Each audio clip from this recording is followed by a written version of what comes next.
বিসমিল্লাহির রহমানির রহিম। হে সমস্ত জগতবাসী, আজ আমি আপনাদের সামনে যে আলোচনাগুলো নিয়ে হাজির হলাম, সেই আলোচনাগুলো অবশ্যই গুরুত্বপূর্ণ। ইনশাল্লাহ যেই গুরুত্বপূর্ণ আলোচনাগুলো করব সেটা হলো স্বপ্নের ব্যাখ্যা। যেই ব্যাখ্যাগুলো যদি আমরা বুঝে চলতে পারি, ইহকাল ও পরকাল আমাদের জীবন ধন্য হবে এবং সামনে কি হবে আল্লাহ এটাও স্বপ্নে জানাচ্ছে, কিন্তু সেইভাবে আমরা চলছি না, যার ফলে আমরা বিপদগ্রস্ত হতেই থাকি। আর আল্লাহকে বলি, আল্লাহ তুমি আমাদেরকে দেখলে না। আল্লাহ সবসময় দেখে, কিন্তু ইঙ্গিত করে, সেই ইঙ্গিতগুলো আমরা বুঝতে পারি না। দেখুন একটা বিষয়, যে মৃত কাফেরকে স্বপ্নে দেখলে আপনি কি বুঝবেন? মৃত কাফেরকে স্বপ্নে দেখলে আপনি এটাই বুঝবেন, যদি কোনো ব্যক্তি স্বপ্নে কোনো মৃতকে হাসতে দেখে, পরে আবার কাঁদতে দেখে, তবে এই ইঙ্গিত করে যে সে মুসলমান হিসেবে মৃত্যুবরণ করে নাই, নাউজুবিল্লাহ। আর যদি মৃতকে চেহারা কালো দেখা যায়, তাহলে কি বুঝবো? তবে এটাও কুফরির অবস্থায় মৃত্যুর ইঙ্গিত করে, যেহেতু মহান আল্লাহ তাআলা বলেন, বস্তুত যাদের চেহারা কালো হবে তাদেরকে জিজ্ঞেস করা হবে, তোমরা কি ঈমান আনার পর কুফরি করেছিলে?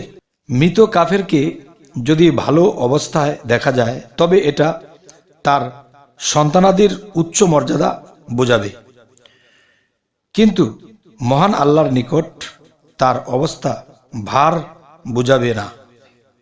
যদি কোনো ব্যক্তি স্বপ্নে মৃতকে বিমার বা তার গায়ে ময়লাযুক্ত কাপড় দেখা যায়, তবে বান্দার হক ছাড়া আল্লাহ, মহান আল্লাহ তাআলা ও তার মধ্যে দিনের সমস্ত হক রয়েছে, সে সম্পর্কে জিজ্ঞাসা হবে। এবার আসি, যদি কোনো ব্যক্তি স্বপ্নে মৃতকে ব্যস্ত বা ক্লান্ত দেখে, তবে এটা কি বুঝবে? ওই ব্যস্ততা বা ক্লান্তির আলামত যাতে সে লিপ্ত রয়েছে। আচ্ছা, তো এবার যে আলোচনাটি আপনাদের সামনে তুলে ধরবো সেটি হলো, দেখুন, দাদা দাদি, নানা নানি, বাপ মা ইত্যাদিকে স্বপ্নে দেখা, এদের স্বপ্ন দেখলে আমরা কি বুঝবো এই সম্পর্কে একটু বুঝে নেব ইনশাল্লাহ। সেটি হলো, দেখুন, এমনইভাবে যদি কোনো ব্যক্তি স্বপ্নে তার পিতাকে মৃত্যুর পর জীবিত দেখে, তবে উল্লেখিত ফলাফল লাভ করবে।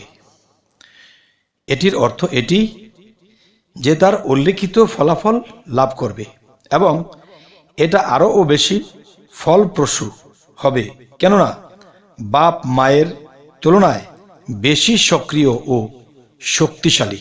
এবার আসি, যদি কোনো ব্যক্তি স্বপ্নে তার দাদা দাদিকে মৃত্যুর পর জীবিত দেখে, তবে এটা তার সৌভাগ্যের জীবন ও সাফল্যতার ইঙ্গিত করে। যদি কোনো ব্যক্তি স্বপ্নে তার মাকে মৃত্যুর পর জীবিত দেখে, তবে সে চিন্তা ও দুঃখ কষ্টে লিপ্ত আছে, তা দূরীভূত হয়ে আনন্দ ও সাফল্যতা লাভ করবে। সুবহানাল্লাহ। এবার আসি, ছেলে মেয়েদেরকে স্বপ্নে দেখা। ছেলে মেয়েদেরকে স্বপ্নে দেখলে এটি কি বোঝাবে? যদি কোনো ব্যক্তি স্বপ্নে তার মৃত মেয়েকে জীবিত দেখে, তবে দুঃখ কষ্ট দূর হবে এবং আনন্দ ও সাফল্যতা লাভ করবে। এবার আসি, যদি কোনো ব্যক্তি স্বপ্নে তার মৃত ছেলেকে জীবিত দেখে, তাহলে এর ব্যাখ্যা কি হবে? তবে এমন দিক হতে তার শত্রুর পয়দা হবে, যা সে ধারণাও করতে পারবে না। এটির অর্থ হলো এটি।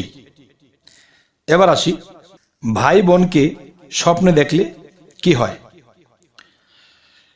যে ভাই বোনকে স্বপ্নে দেখলে আমরা যে জিনিসটি বুঝবো, যদি কোনো ব্যক্তি স্বপ্নে তার মৃত বোনকে জীবিত অবস্থায় দেখতেছে, তাহলে এর ব্যাখ্যা কি হবে?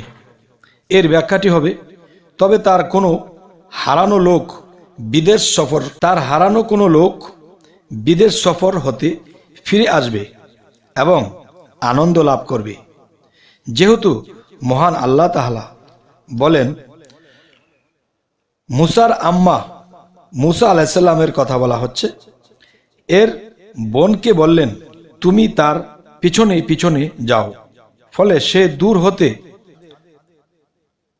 অজ্ঞাতসারে অপরিচিতা হয়ে তাকে দেখতে লাগলো। এই কথাটি কোথায়? সূরা আল কাসাস আয়াত 11।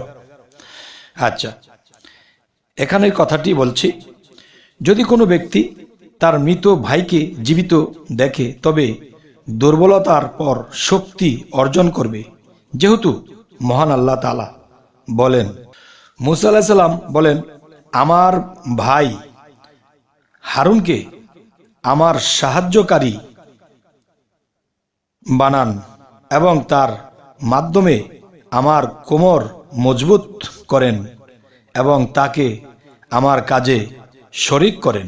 সূরা তোয়াহা আয়াত 30-31। আচ্ছা, এবার আসি, মামা খালাদেরকে স্বপ্নে দেখা কি বুঝবো? এটি হলো, দেখুন, যদি কোনো ব্যক্তি স্বপ্নে মহিলাদের কাপড় সাদা দেখে তবে ধর্মীয় বিষয়ে আশা আকাঙ্ক্ষা পূর্ণ হবে। আর যদি কালো দেখে তাহলে কি হবে?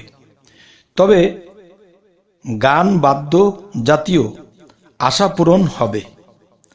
আর যদি পুরাতন ছেঁড়া ফাটা দেখে তখন কি বোঝার? তবে দরিদ্রতা ও চিন্তা ফিকিরের পতিত হবে। আর যদি ময়লাযুক্ত দেখে তবে গুনাহে লিপ্ত হবে। এবার আসি, যদি কোনো ব্যক্তি স্বপ্নে মৃতকে নিদ্রিত বা ঘুমন্ত দেখে তবে এটা তার পরকালের আরাম আয়েশের প্রতি ইঙ্গিত করে। সুবহানাল্লাহ। এবার আসি, যদি কোনো ব্যক্তি স্বপ্নে মৃত ব্যক্তির সাথে একই বিছানায় নিদ্রা যেতে দেখে তবে সে দীর্ঘজীবী হবে। আলহামদুলিল্লাহ। এবার আসি, যদি কোনো ব্যক্তি স্বপ্নে মৃতকে জীবদ্দশায় যেখানে নামাজ পড়তে দেখত সে সেই জায়গায় ছাড়া অন্য কোথাও নামাজ পড়তে দেখে তবে এটার তাবির এটাই যে জীবদ্দশায় সে নেক আমল করেছিল বা সমস্ত ওয়াকফ বা দান খয়রাত করেছিল, তার সওয়াব তার নিকট পৌঁছেছে। আর যদি মৃত ব্যক্তির কোনো প্রশাসক হয় তবে তার বংশধররা তার মতো প্রশাসন ক্ষমতা লাভ করবে। হে সমস্ত জগতবাসী, আজকের যে আলোচনাটি আপনাদের সামনে করলাম, এই আলোচনাটি আমরা কি বুঝবো? মানুষে কিন্তু দেখা গেছে দাদা দাদি খালা ফুফু অনেককে স্বপ্নে দেখে।